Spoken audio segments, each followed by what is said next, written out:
नमस्कार, माली समाचार हिंदी में आपका स्वागत है। मैं दिनेश माली। आज हम आपको बताने वाले हैं छत्रपति शिवाजी महाराज की शासन व्यवस्था और उनके अष्टप्रधान मंडल के बारे में। छत्रपति शिवाजी महाराज महान विजेता होने के साथ साथ एक कुशल प्रशासक भी थे। उनकी प्रशासकीय व्यवस्था काफ़ी कुछ दक्षिणी राज्यों या मुगल प्रशासन से प्रभावित थी।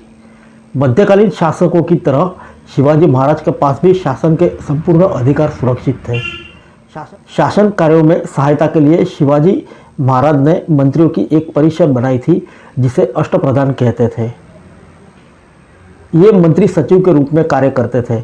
वह प्रत्यक्ष रूप में न तो कोई निर्णय ले सकते थे और न ही नीति निर्धारित कर सकते थे। उनकी भूमिका मात्र परामर्शकर्ताओं की होती थी, किंतु मंत्रियों के परामर्श के लिए शिवाजी महाराज बाध्य नहीं थे। विशेष बात यह थी कि छत्रपति शिवाजी महाराज ने किसी भी मंत्री के पद को आनुवंशिक नहीं होने दिया। अष्टप्रधान में पेशवा का पद सर्वाधिक महत्वपूर्ण सम्मान का होता था। पेशवा राजा का विश्वसनीय होता था। संभवतः अपने अनुभव शून्यता के कारण छत्रपति शिवाजी महाराज पौरोहित्य एवं लेखा विभाग में हस्तक्षेप नहीं करते थे।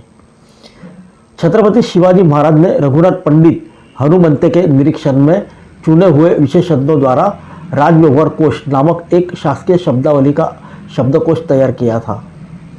छत्रपति शिवाजी महाराज के अष्टप्रधान का संक्षिप्त विवरण इस प्रकार है, आइए जानते हैं। पेशवा राज्य के प्रशासन एवं अर्थव्यवस्था की देखरेख करता था तथा राजा की अनुपस्थिति में राज्य की बागडोर संभालता था। उसका वेतन 15,000 हून प्रति वर्ष था। सर-ए-नौबत यानी सेनापति। सर-ए-नौबत का मुख्य कार्य सेना में सैनिकों की भर्ती करना, संगठन एवं अनुशासन और साथ ही युद्ध क्षेत्र में सैनिकों की तैनाती आदि करना था। मुजुमदार यानी अमात्य। मुजुमदार राज्य की आय व्यय का लेखा जोखा तैयार करके उस पर हस्ताक्षर करता था। उसका वेतन 12,000 हून प्रति वर्ष था। वाकाईनिस यह सूचना गुप्तचर एवं संधि निग्रह के विभागों का अध्यक्ष होता था और घरेलू मामलों की भी देखरेख करता था। शुरोनिस या चिटनिस राजकीय पत्रों को पढ़कर उसकी भाषा शैली को देखना, परागणों के हिसाब किताब की जांच करना आदि इसके प्रमुख कार्य होते थे। दबीर या सुमंत, जिसे आज की भाषा में विदेश मंत्री कह सकते हैं, इसका मुख्य कार्य विदेशों से आए हुए राजदूत का स्वागत करना एवं विदेशों से संबंधित संधि विग्रह की कार्यवाही में राजा से सलाह और मशवरा आदि प्राप्त करना था।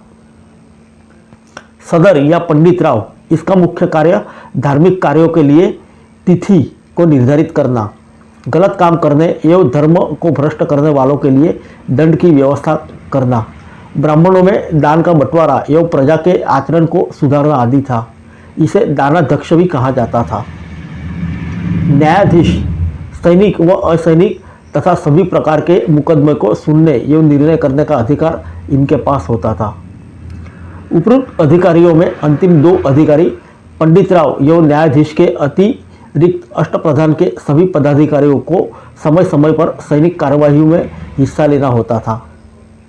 सेनापति के अतिरिक्त सभी प्रधान ब्राह्मण थे। इन 8 प्रधानों में अतिरिक्त राज्य के पत्र व्यवहार की देखभाल करने वाला चिटनिस और मुंशी भी महत्वपूर्ण व्यक्ति थे।